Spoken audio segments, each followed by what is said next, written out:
جب جانور ذبح ہوتا ہے نا تو بچے گھر میں روتے ہیں کہ جانور ذبح ہو رہا ہے. کیوں؟ یہ بکرا چترا جانور ہی ایسے ہوتے ہیں، نہ یہ کاٹتے ہیں نہ یہ کھاتے ہیں. شریف سا ہوتا ہے بندہ، تھوڑی دیر رہے انسیت ہو جاتی ہے، محبت ہو جاتی ہے، اور بچے وہ رونا شروع کر دیتے ہیں. Now this is a moment, this is a teachable moment.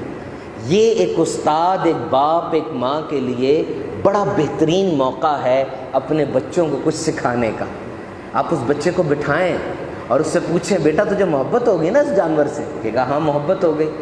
کو بس بیٹا یاد رکھنا یہی اس قربانی کا مقصد ہے. کیا؟ کہ جب تجھے محبت ہو گئی اور رب کا حکم آ گیا تو ساری محبتیں قربان کرنی ہے. اور یہ تجھے لائف ٹائم لیسن ہے. تو بڑا کاروباری آدمی بن جائے گا، تو آئی ٹی ایکسپرٹ بن جائے گا، تو انجینئر بن جائے گا، تو جو کچھ مرضی بن جا، جب رب کا حکم آئے گا نا اس وقت سارا کچھ چھوڑ کے تجھے اس کی بارگاہ میں سجدہ کرنا ہے. تو نوٹوں میں کھیل رہا ہے، بڑے نوٹ آ گئے تیرے پاس، لیکن جب رب کا حکم آ جائے گا نا تجھے اس میں سے زکوٰۃ دینی ہے.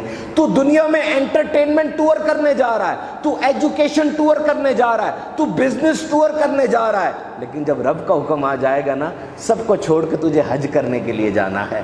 تو بہت سے کھانے کھا رہا ہے، نئی نئی ریسیپیز تیرے پاس ہیں، دنیا کے سب سے بڑے ہوٹل میں تو کھا سکتا ہے، لیکن جب رب کا حکم آ جائے گا نا اب تجھے صبح سے لے کے رات تک بھوکے رہنا ہے، تجھے روزہ رکھنا ہے. یہ ایک پیغام ہے کہ یہ رب کا حکم ہے.